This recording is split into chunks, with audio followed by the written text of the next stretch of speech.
Ya, Mas. Oh iya iya. Pakai Java ya? Kayaknya iya, Pak. Ya. Sudah sampai mana berarti? Masih awal-awal juga? Iya, Pak, baru pengenalan. Oh, baru pengenalan. Oke, nggak apa-apa sambil jalan aja. Karena mungkin konsep OOP-nya ya sebagai ini aja ya, bukan fokus kita kan bukan di konsep object oriented programming-nya, tapi bagaimana menggunakan konsep itu dalam aplikasi Flutter kita. Nah, pertama dari struktur dulu, sama seperti halnya kalau teman-teman waktu itu belajar bahasa pemrograman Java. Nah, kalau di Java itu kan, mungkin kalau teman-teman masih ingat kan, kita bikin program ketika klik run atau jalankan itu kan yang dieksekusikan fungsi main-nya ya, fungsi main ini main. Dimana kalau Java itu kan pakai public static void main string dan seterusnya. Nah, di Dart juga sama. Jadi kalau misalkan program kita panjang gitu, ada banyak baris kode program, maka yang dieksekusi adalah pada bagian kalau kita klik run begitu, kita klik jalankan, maka yang dijalankan yaitu method atau fungsi main yang dijalankan. Di mana merupakan fungsi main ini merupakan titik awal eksekusi dari programnya. Nah, contohnya kayak gini ya.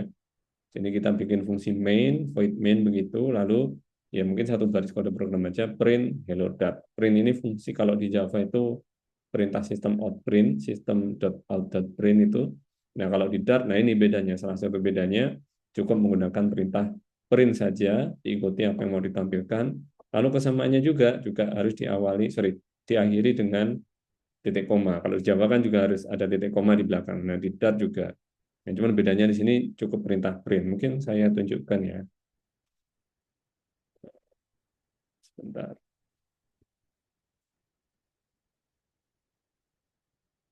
Hmm, mana ya?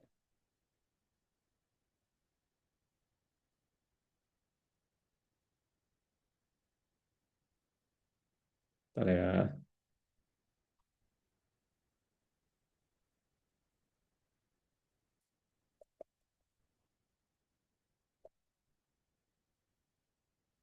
Saya share screen.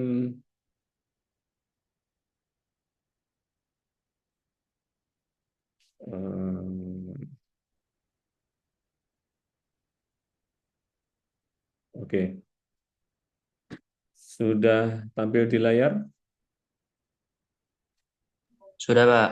Ya, untuk ngetesnya, untuk ngetes ini ya, mungkin nggak usah pakai Visual Studio Code ya. Nanti kita pakai VS Code-nya itu waktu bahas Flutter-nya. Nah ini untuk latihan, karena fokus kita kan bukan untuk latihan menggunakan Dart-nya, kita bisa menggunakan alamat website ini, Dart, DART, dartpad.dev ya. Ini untuk latihan penggunaan bahasa pemrograman Dart. Nah, ini fungsinya untuk latihan. Jadi di sini kita ngetikkan pada sisi kiri, dan nanti hasilnya pada sisi kanan. Misalkan tadi apa contohnya ya?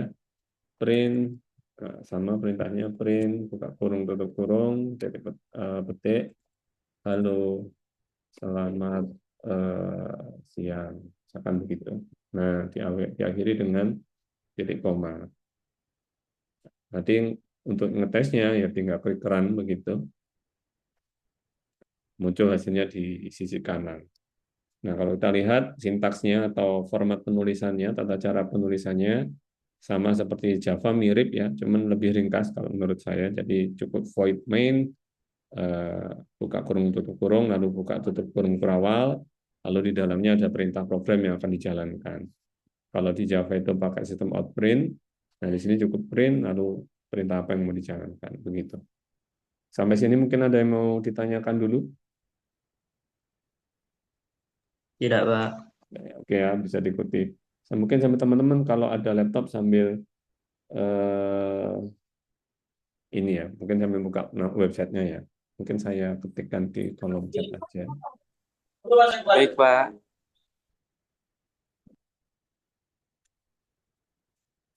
Nah, websitenya itu sudah saya ketikkan di kolom chat, nanti sambil dibuka di laptop atau di HP kayaknya bisa itu untuk belajar bahasa Dart-nya. Nah, kita kembali ke slide.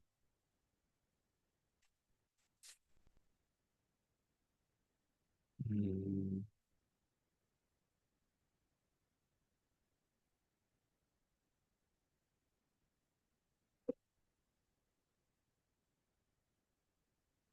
Nah, di Dart juga sama seperti halnya pembahasan pemrograman yang lain, dia juga punya beberapa tipe data. Ya, kalau di Java kan Anda kenal ada integer untuk bilangan bulat, lalu ada double, ada float untuk bilangan dengan desimal, ada koma di belakang angka, ada string. Nah, sama.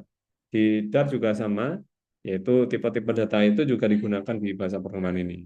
Contohnya misalkan integer ya, atau int disingkat, itu untuk bilangan-bilangan yang bilangan bulat tanpa koma, lalu double ini kalau Anda yang hendak menyimpan data dalam bentuk bilangan desimal, ada koma di belakang nol, di belakang angka, string untuk teks, boolean. Nah, kalau di Java itu saya pakai boolean tulisannya lengkap. Kalau di Dart pakai bool ya. Jadi ini bukan arah negatif begitu. Tapi ini ya untuk menyingkat tipe data boolean ya kita menggunakan keywordnya itu bool, kemudian ada list untuk array, kemudian ada map untuk pasangan key dan value. Nah, contohnya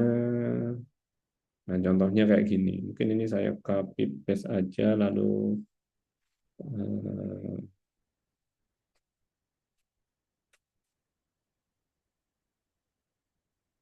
eh, saya copy paste ke Dartpad-nya tadi.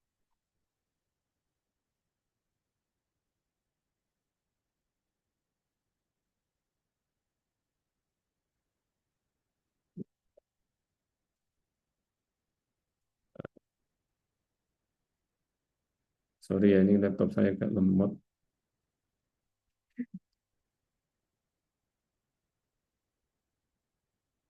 Nah, ini contohnya. Jadi cara nuliskannya kayak gini. Saya pikir mirip kalau Anda sudah mengenal Java, saya pikir nggak ada masalah dengan ini. INT ini untuk integer, bilangan bulat, double ini untuk bilangan dengan desimal. Desimal pakai titik ya, bukan pakai koma ya, 3,14, 3,14. Kemudian string ini untuk karakter non-numerik, nanti dia diperlakukan seperti non-numerik ya, biasanya rangkaian huruf. Kemudian boolean ini isinya hanya true dan false saja, true atau false saja. Kemudian list, ini kalau di Java dengan konsep array, kalau di Dart itu istilahnya pakai list ya. Nah ini cara nuliskannya agak beda.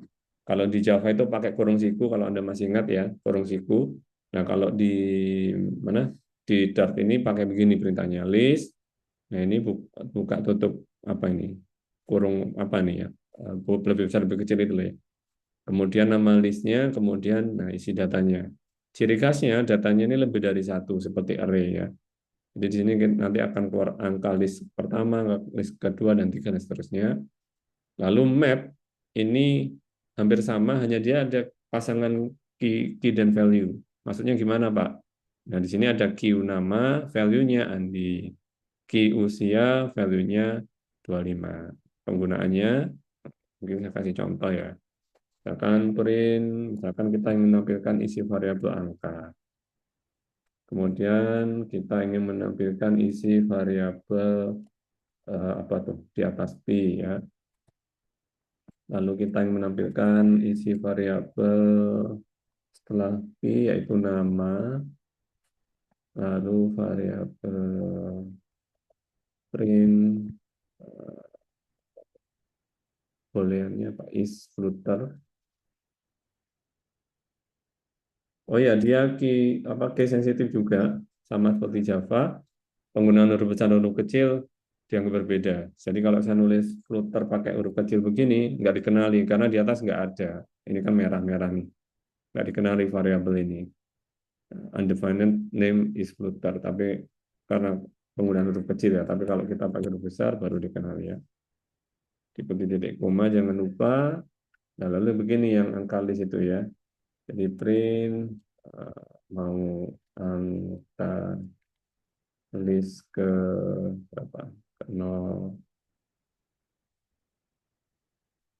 Sama seperti array di Java ngaksesnya ya. Kita pakai indeks angka list ke berapa ini? 1, misalkan begitu. Nah, kemudian yang ini pasangan key value ini key-nya, ini value-nya. Jadi ngaksesnya itu pakai key-nya ya. Key, kunci KAY, KEY ya. Value-nya yang di sini. Kalau list itu ngaksesnya pakai indeksnya, indeks ke-0, indeks ke-1, indeks ke-2. Kalau map itu ngaksesnya pakai key-nya atau kuncinya. Bawah ya. Print ini namanya data apa nih? Data nama begitu. Lalu print data key-nya apa keduanya, yaitu usia. Oh, sorry. Nah, begini. Nah, kalau udah coba run. Usia benar ya? Usia apa merah ini?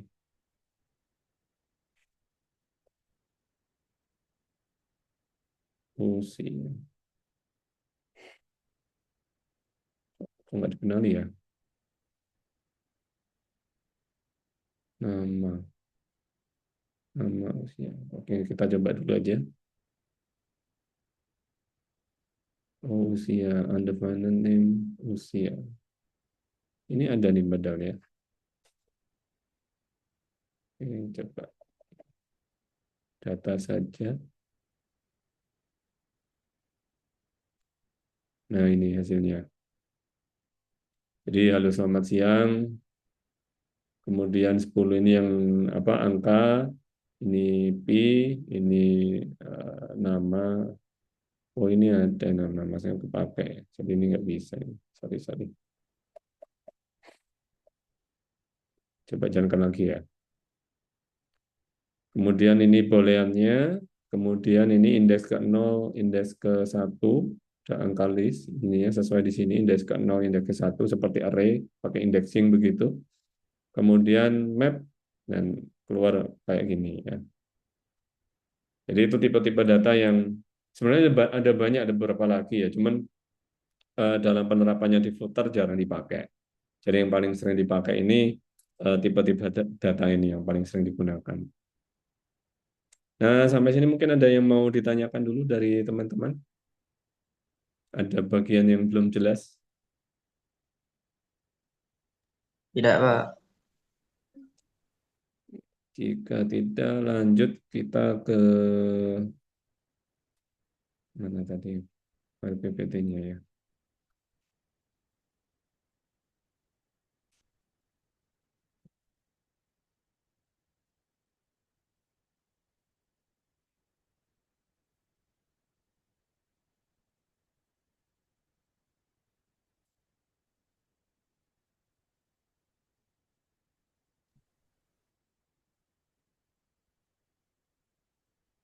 Oke, lanjut.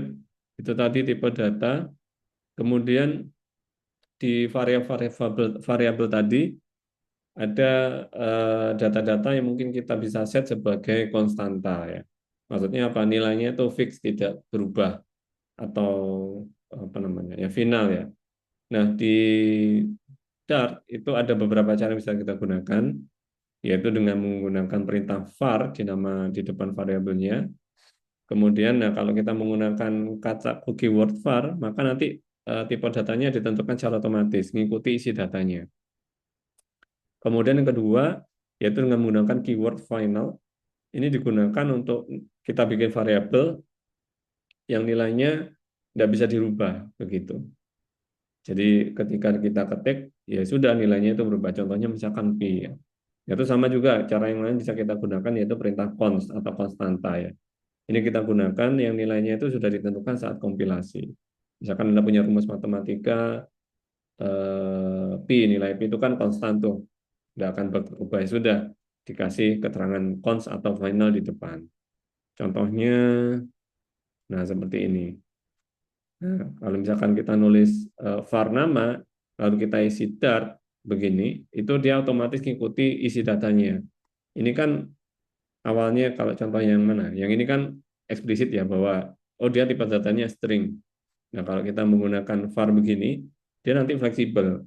Dia mengikuti dengan isi datanya. Kalau isi datanya berupa data non numerik atau string, maka tipe datanya akan mengikuti. kalau kita menggunakan keyword var. Nah, ini sering kita gunakan kalau kita misalkan nggak yakin, kita bikin variabel, nanti di siapa ya variabel ini, kita nggak tahu nanti data yang masuk apa formatnya. Nah, kita bisa menggunakan keyword var ini, gitu. Lalu penggunaan final dan cons ini kalau misalkan kita kunci tanda petik bahwa nanti nilai variabel umur ini 25, tidak akan berubah selama program berjalan. Atau menggunakan perintah keyword cons ini, kalau misalkan kita yakin oh nilai variabel ini setelah dikompil atau dijalankan itu tidak boleh berubah. Bisa kan karena bisa jadi kita deklarasikan di awal lalu di baris program bawah itu ada sebuah baris yang merubah nilainya. Untuk menjaga itu bahwa kita mengunci bahwa variabel nilainya tidak boleh berubah, kita bisa menggunakan final atau cons ini ya. Begitu.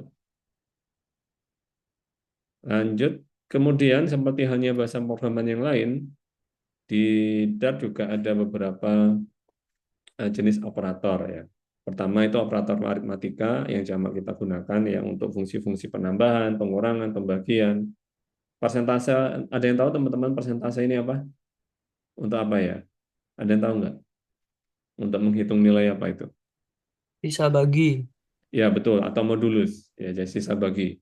Maksudnya, contoh misalkan 10 persentase 3, berarti 10 dimodulus 3. Sisa baginya berapa? Satu. Kan 3 kali 3 9 tambah satu kan 10. Sisa bagi. Betul. Sama di Java ya. Itu untuk operator matematika juga sama, exactly same, nggak ada jauh beda.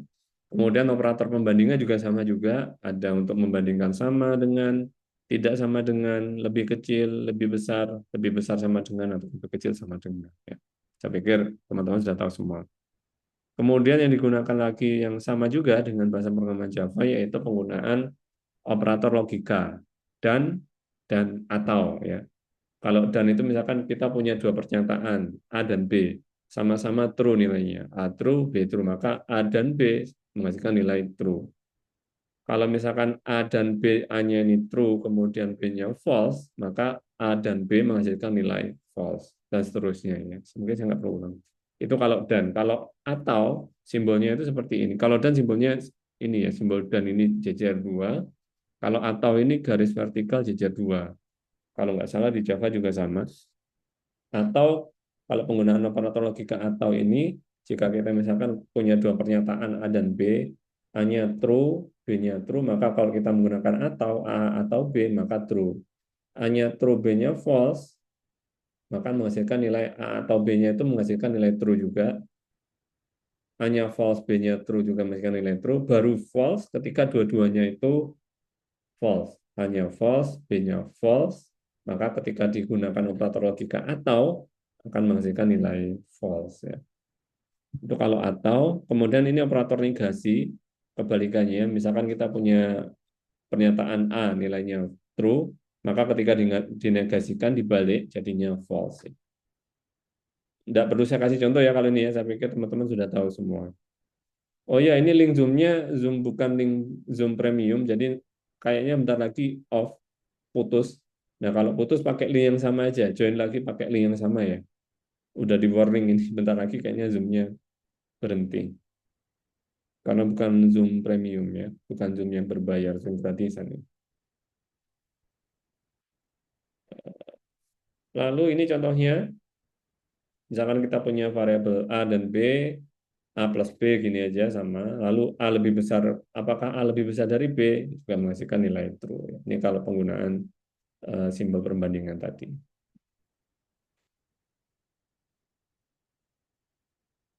Kemudian struktur kontrol, nah sama halnya di bahasa Java juga, di Dart juga menggunakan ketika ada percabangan atau perulangan, perintah yang digunakan juga sama. Kalau percabangan menggunakan perintah pasangan perintah if dan else atau switch case. Kemudian kalau perulangan itu menggunakan perintah for atau while atau do while ya. Cuman yang sering digunakan biasanya sih ya for ya. Contohnya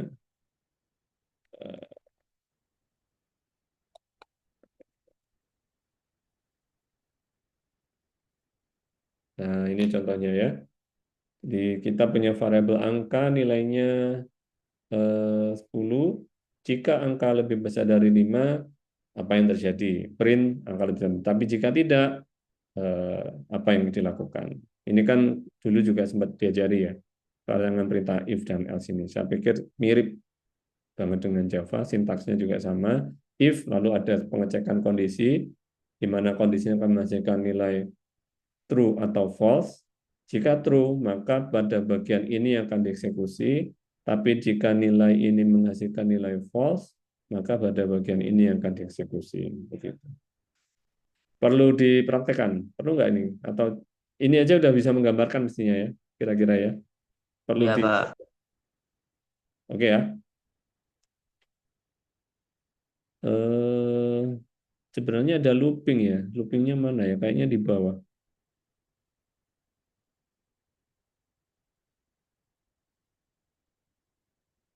Oke. Nah, berikutnya yaitu terkait, loncat slide-nya ya.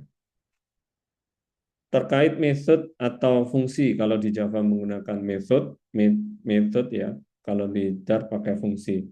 Di Dart juga ada bisa digunakan untuk membuat function. Nah, sama juga sintaksnya untuk membuat function ya kita deklarasikan di luar fungsi main-nya ini, lalu akan dipanggil di fungsi main-nya. Mungkin ini kalau ini perlu contoh sih kayaknya ya. Saya copy, saya paste ke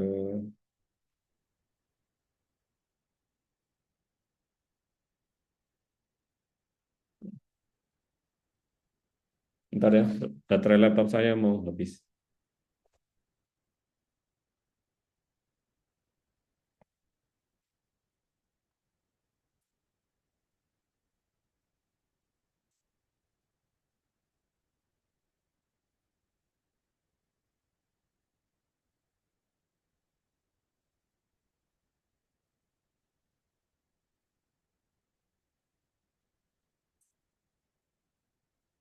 Oke, nah kita praktekkan yang function tadi ya.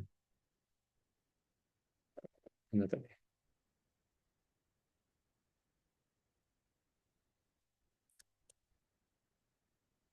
Nah ini kita coba, yang saya share masih PowerPoint atau sudah ini Dart-nya? Dart, Pak. Oke, tadi ini ya, tentang function ya. Jadi contohnya ini, jadi di luar fungsi main, ini kan fungsi main ya. Kita bikin sebuah function dengan nama, ini nama function, ini int ini return type-nya atau output-nya. Int ini menunjukkan bahwa ketika function ini dipanggil, dia akan menghasilkan sebuah value atau nilai integer. Ya. Kemudian ini nama function-nya, dia pakai function tambah namanya, nama function-nya. Kemudian di function tambah ini ada dua variabel yang dimasukkan nantinya, masing-masing variabel ini atau parameter ini tipe datanya sama-sama integer. Isi dari function ini apa? Dia akan mengembalikan atau menghasilkan value parameter A dijumlahkan dengan parameter B, begitu. Nah, ini caranya bikinnya begini. Lalu manggilnya gimana? Manggilnya di sini, di dalam fungsi main kita panggil nih di sini. Misalkan kita bikin variabel ya. Ini misalkan integer angka 1 kita set dengan 100. Kemudian kita bikin integer angka 2 kita set dengan angka misalkan 200. Nah, ini ya. Nah, lalu dua variabel ini kita masukkan ke function tambah tadi. Dipanggil di sini. Tambah, oh sorry, kita bikin variabel integer hasil. Isi dari variabel hasil ini apa? Yaitu fungsi tambah tadi kita panggil tambah. Yang ditambahkan apa? Yaitu angka 1 ditambahkan dengan angka 2. Begitu. Ini, nah, kalau kita tampilkan hasilnya print hasil. Contohnya kayak gini, kita coba. Nah ini ya 300 ya. Ini integer hasil, kita bikin wadah variabel namanya hasil. Diisi apa nih? Diisi hasil dari output ketika function ini dipanggil. Tambah angka satu, angka 2. Angka satu masuk ke mengisi parameter A, angka 2 akan mengisi parameter B, lalu dijumlahkan, lalu dihasilkan. Hasil dari penjumlahannya masuk ke variabel hasil, nah, ditampilkan di bawah. Begitu. Anda juga bisa membuat program, misalkan kalkulator ya, integer kurangi, sama juga integer A, atau pakai X deh, X, integer Y. Lalu return, apa yang di return hasilnya apa nih? Ya dihasilkan yaitu X dikurangi dengan Y. Begitu. Kalau misalkan dipanggil di bawah. Ini kursornya nggak mau pindah ke bawah.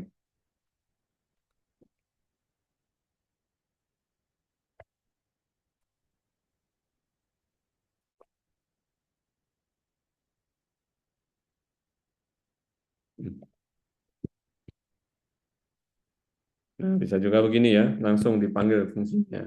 Kurangi, yang dikurangi apa nih? Yang dikurangi yaitu angka satu koma angka 2. Jangan lupa titik koma di belakang. Ini ya, print kurangi angka satu angka 2. Jalankan. Jadi berapa? 200 kurangi 100, jadinya min 100. Begitu. Atau misalkan Anda coba apa ya, bikin program untuk, karena method ini atau bagian function ini itu kan sering Anda temui nanti kalau Anda eh, pakai Flutter ya. Anda bikin function, misalkan penghitungan kompleks gitu, Anda bikin di atas, nah nanti di bawah tinggal dipanggil aja functionnya begitu. Ini sangat memudahkan kita konsep ini. Misalkan Anda bikin function untuk menghitung hitung luas segitiga, misalkan begitu. Luas segitiga itu kan parameternya paling nggak ada dua ya, ada alas dan tinggi. Kan rumusnya kan setengah alas kali tinggi ya. Berarti kan ada dua nilai yang harus dimasukkan, yaitu alas dan tinggi. Misalkan integer alas, integer tinggi. Kenapa pakai double? Karena ada setengahnya tadi. Setengah itu kan desimal ya, bukan angka bulat, bilangan bulat. Jadi ya angka desimal ya berarti harus ada koma di belakang. Body functionnya yaitu bagaimana ininya rumusnya. Rumusnya yaitu 0,5 dikali alas dikali tinggi. Gitu. Nah, misalkan kita panggil di bawah ya. Mana nih kursornya nggak mau ke bawah nih. Oke. Print. Aduh.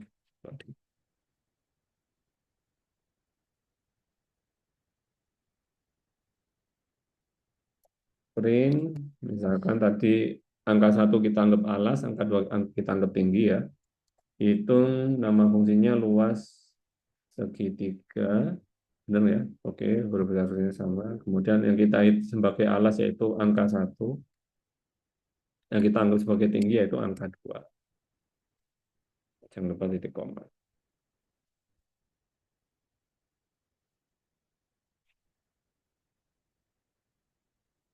Nah, jadinya kan ini ya. Benar nggak ya?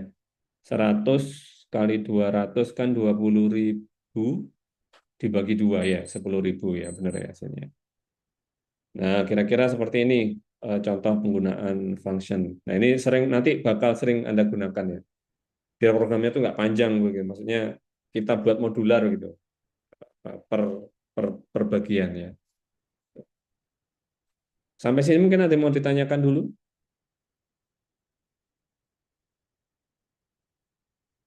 Oke, aman.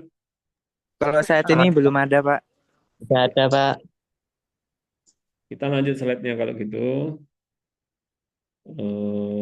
Mana tadi?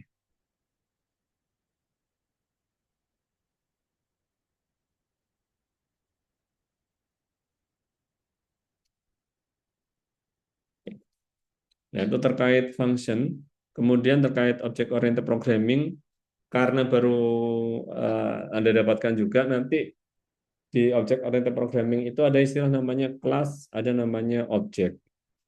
Nah, nanti ada kenakan namanya konsep konstruktor, ada namanya inheritance dan polymorphism. Karena baru dapat, jadi mungkin saya skip juga ya, biarkan itu nanti diajarkan di mata kuliah pemrograman berorientasi objek. Namun, nah ini mungkin saya beri contoh aja ya.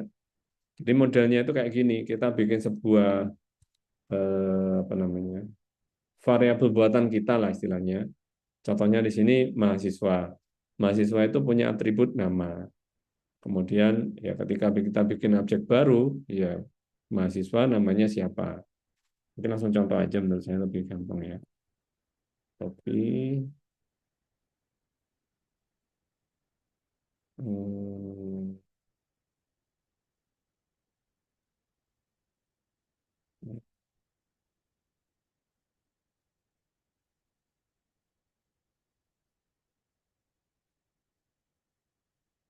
ini kayaknya harus detail semua. Nah, gini. Ini perintah pertama ini kita seakan-akan membuat sebuah variabel buatan kita sendiri atau kelas istilahnya. Nama kelasnya mahasiswa. Di dalam kelas mahasiswa itu ada satu atribut namanya nama. Tiap mahasiswa asumsinya punya nama. Nah, kemudian ini dipanggil di bawah di fungsi mainnya. Kita bikin sebuah karena dia variabel atau kelas bikinan kita sendiri, dia tidak menggunakan integer, double, boolean atau yang lain, tapi menggunakan var ya. Var MHS, ini nama objeknya. Objek MHS ini merupakan objek dari kelas namanya mahasiswa, yang namanya Andi. Sehingga ini ketika di run, nah keluar namanya Andi. Kita juga bisa bikin yang lain ya, mahasiswa yang lain. Misalkan var MHS 2. MHS 2 ini mahasiswa dengan nama misalkan siapa ya? Akmal. Sini juga bisa nih. Print namanya siapa nih? MHS 2. Nah, dot ini sudah keluar tuh anunya petunjuknya ya, yaitu nama. Nah, ketika ini dijalankan, keluar yaitu nama dari mahasiswa pertama maupun mahasiswa kedua. Misalkan kita tambahkan atribut lainnya, misalkan selain nama mahasiswa itu juga punya namanya kelas, string kelas, gitu. Lalu dipanggil di bawah. Di sini jangan lupa ya ditambahkan ya mahasiswa list nama, koma list dot kelas. Nah ini kita tambahkan ya, karena di sini ada dua parameter nama dan kelas. Misalkan Andi ini dari kelas 4 kita 1 misalkan. Si Akmal ini dari misalkan 4 kita 2. Nah, begitu. Kenapa kok harus 2? Karena di sini ada dua parameter ya. Tadi kan cuma satu aja tuh, nama. Nah, sekarang ada dua parameter, nama dan kelas. Maka di bawah juga begitu. Namanya siapa, dia dari kelas mana. Lalu ditambahkan di sini print MHS dot class. Ya. Ini berarti kelasnya si variabel mahasiswa. Apa? Kemudian kalau ingin tahu kelasnya si mahasiswa yang kedua juga sama, print mahasiswa kedua dot kelas. Nah, gitu. Nah, ini kita coba jalankan. Nah, ini jadi Andi, kemudian ini kelasnya Andi, kelasnya mahasiswa ini kan namanya Andi tadi. Oh, dari 4 kita 1. MHS2, namanya siapa sih MHS2 ini? Namanya Akmal. Kemudian MHS2 ini kelasnya siapa? Kelasnya mana? Yaitu 4 ITA 2. Begitu. Nah, konsep-konsep ini akan Anda sering gunakan nanti ketika membuat program di Flutter. Sampai sini mungkin ada yang kurang jelas konsep ini. Nanti mungkin detailnya akan dibahas di mata kuliah pemrograman berorientasi objek ya. Begitu. Tapi nanti konsepnya juga sama kurang lebih kayak gini. Ada yang mau ditanyakan dulu mungkin sampai sini? Bisa diikuti? Bisa.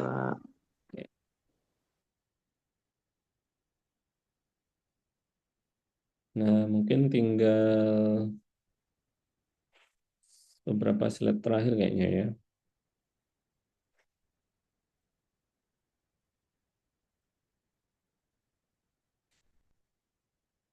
Nah, itu contohnya itu tadi.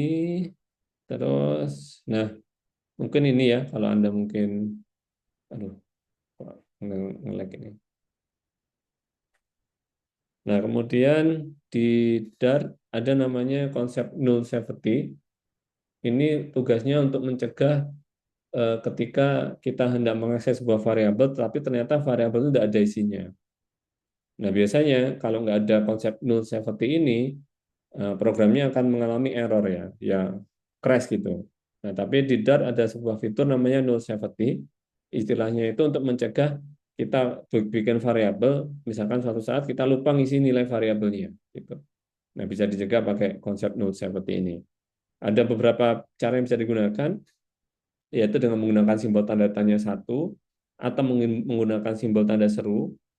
Nah, simbol tanda tanya digunakan kalau membuat kita mendeklarasikan bahwa kita bikin variabel ini nilainya boleh nol, begitu. Artinya ketika nol ya sudah programnya nggak error, tetap jalan. Gitu. Artinya kita secara eksplisit menjelaskan bahwa kita bikin variabel nilainya itu boleh nggak ada isinya gitu.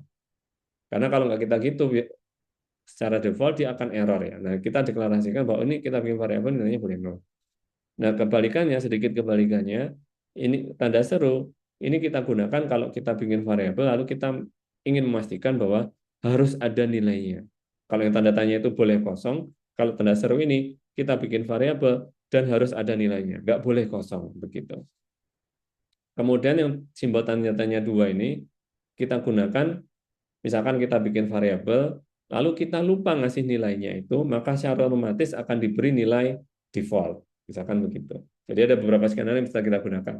Kita bikin variabel boleh kosong, kita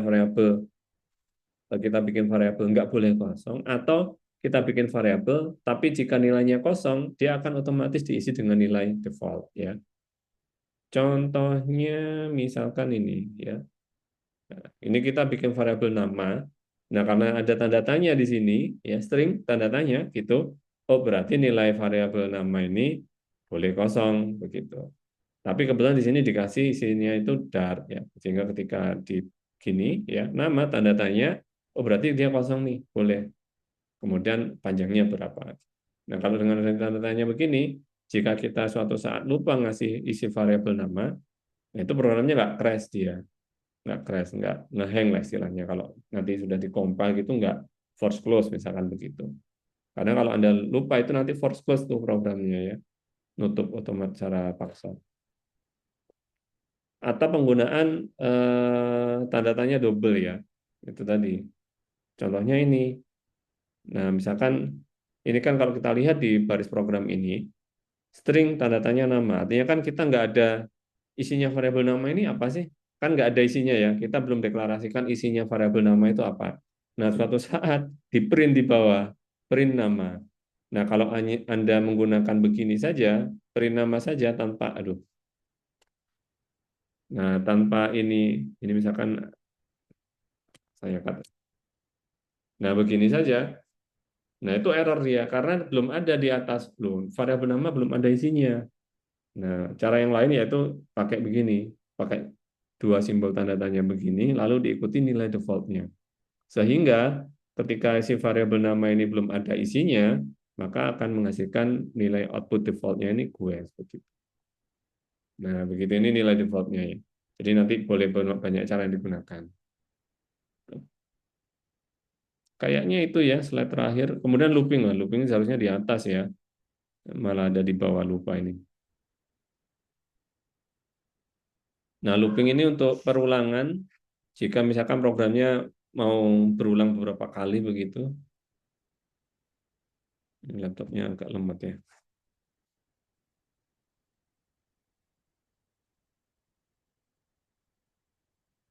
Nah, contohnya ini, mungkin kalau ini saya tunjukkan aja ya. darknet.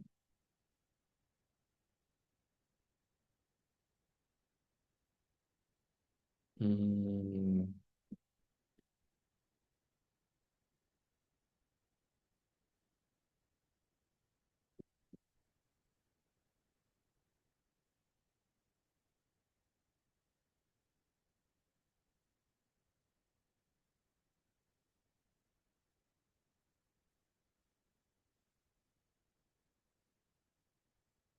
Nah, ini contohnya ya, klik run. Nah, jadi sama seperti Java saya pikir, jadi pakai for kemudian dimulai dari indeks ke berapa, sorry, counter nilainya berapa, kemudian sampai nilai berapa, dan tiap looping, tiap siklus perulangan dia nilainya bertambah berapa. Nah, di sini plus-plus ini menunjukkan bahwa tiap kali looping nilainya bertambah satu ya. Lalu hello, kemudian dolar I plus satu ya. Kenapa kok ininya awalnya dari satu? Karena di sini tambah satu ya. Kan awalnya nol nih. Kalau tanpa plus satu dia dari nol ya. Misalkan begini, nyamannya dari nol. Jadi nilainya kan awalnya nol. Jadi ya kita tambah satu. Begitu. Nah, 1, 2, 3, 4 sampai 10 kali. Ya kalau looping begitu. Saya pikir sudah tahu semua kalau ini ya. Berikutnya ini insya Allah ini yang terakhir, yaitu terkait konsep pemrograman asynchronous, tidak sinkron ya. Pemrograman yang tidak sinkron, maksudnya gimana Pak? Contohnya langsung ya. Ini salah satu yang bakal kita sering gunakan juga ketika Flutter nanti. Di eh, pemrograman asynchronous ini juga didukung oleh Dart, di mana nanti kita menggunakan keyword namanya future ya, future, future, masa depan ya. Nah, ini sering kita gunakan ketika misalkan nanti program Anda ini hendak mengambil data dari internet. Kalau Anda misalkan buka program ya, contoh misalkan Instagram gitu. Itu kan gambar-gambar yang ada di Instagram itu kan tidak ke simpan di HP kita kan, pada konsepnya. Itu kan ngambil dari server ya. Yang ngambil dari server, kemudian ditampilkan di HP kita. Gambar-gambar itu kan tidak tersimpan secara lokal di HP. Artinya dia ngambil sebuah file gambar di server, kemudian ditampilkan di HP kita. Nah, ada kalanya ketika koneksi internetnya agak lambat, itu kan loading ya. Jadi kita scroll-scroll tiba-tiba loading lama gitu karena koneksinya lambat. Nah, konsep asinkronus seperti itu. Artinya programnya itu kalau kalau dia tidak mendukung asinkronus, artinya datanya ketika dipanggil harus ada. Apa membuka Instagram ini harus ada di situ. Karena begitu tidak ada, dianggap nol, ya, dianggap nggak ada misalkan. Nah, asinkronus itu memungkinkan adanya proses tanda petik menunggu datanya lengkap, baru kemudian ditampilkan. Karena kan bisa jadi, apalagi YouTube atau file-file membuka file-file besar gitu ya, itu kan proses loading mengambil data dari server, itu kan nggak ujuk-ujuk langsung ada di HP kita kan. Ada proses namanya asinkronus. Kita jalankan perintahnya, ada proses menunggu sampai lengkap data yang diminta baru ditampilkan. Nah, kalau nggak pakai asinkronus, begitu dipanggil harus ada gitu. Nah, ini akan sering kita gunakan nantinya. Apalagi kalau Anda misalkan bikin aplikasi, datanya nggak kesimpan di lokal HP-nya, yang ambilnya dari back-end gitu. Berarti harus ada proses asinkronus. Kita ada sebuah fungsi namanya manggil data, menunggu datanya selesai dipanggil, baru ditampilkan. Nah, contohnya kayak gini ya. Ini langsung saya praktekkan aja di Dartpad-nya.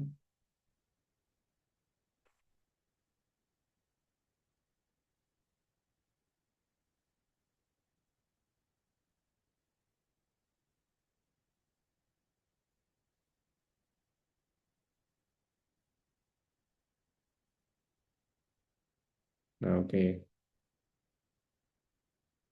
Nah, kalau kita perhatikan, baru 2 detik, baru datanya keluar ya.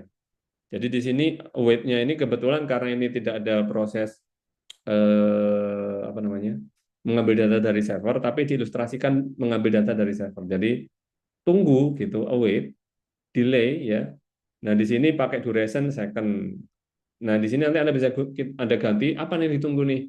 Ditunggu sampai misalkan datanya komplit atau datanya setelah diambil secara sempurna atau apa nanti letakkan di sini ya. Nah, cuma karena di sini contoh ilustrasinya tidak ada proses mengambil data, cuman proses nunggunya aja gitu. Jadi ditunggu, ada delay sebanyak 2 detik, kemudian baru sudah selesai proses menunggunya, baru tampilkan perintah data telah diambil, begitu. Nah, ilustrasinya kayak gitu ya. Hanya ini dalam bentuk sederhana ya. Asumsinya datanya setelah 2 detik lengkap, baru ditampilkan. Gitu. Jadi tidak ujuk-ujuk data telah diambil, enggak. Jadi ada proses delay tadi, ada proses menunggu. Begitu. Menunggu apa nih? Macam-macam. Menunggu datanya selesai di download, atau menunggu kayak apa ya? Atau chatting atau apa gitu, kita chatting kekirim, nunggu sampai ada respon dari server gitu, macam-macam ya. Kayak apa ya, kalau di WA itu sekarang, di aplikasi WA itu kalau kita ngechat kemudian ada orang ngechat itu kan ada titik-titik animasi gitu ya, itu namanya awaiting, awaiting sampai ada teksnya itu muncul di server, setelah diambil dari server muncul di HP kita itu, sambil nunggu prosesnya tulis teksnya itu muncul, ada proses titik-titik gitu. Nah, kira-kira konsepnya kayak gitu ya.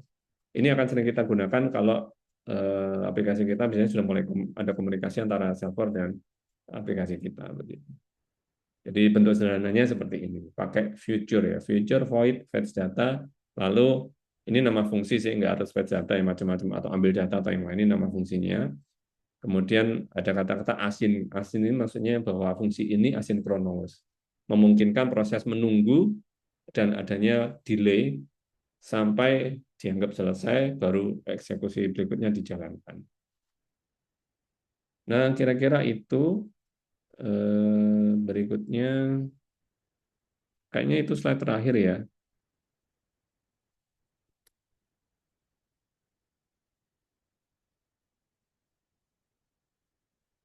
Iya, ya, ini contoh sederhana sih, ya untuk menghitung luas segitiga tadi secara tidak langsung sudah kita tunjukkan di contoh yang atas tadi, yang tipe data kalau nggak salah ya, dan fungsi ya, menghitung luas segitiga tadi. Oke, kira-kira itu untuk pertemuan kita sore hari ini ya. Mungkin ada yang mau ditanyakan dulu atau ada bagian yang kurang jelas mungkin, atau ada bagian yang perlu diulangi dari contoh-contoh ini.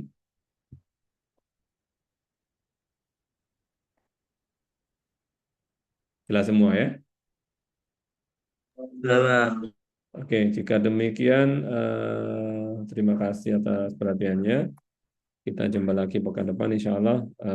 Selamat menjalankan ibadah puasa bagi menjalankan. Semoga apa yang kita lakukan hari ini bisa menambah pengetahuan dan ilmu buat kita. Itu saja dari saya. Eh, Terima kasih. Assalamualaikum warahmatullahi wabarakatuh. Selamat sore. Waalaikumsalam. Salam. Waalaikumsalam. Selamat sore.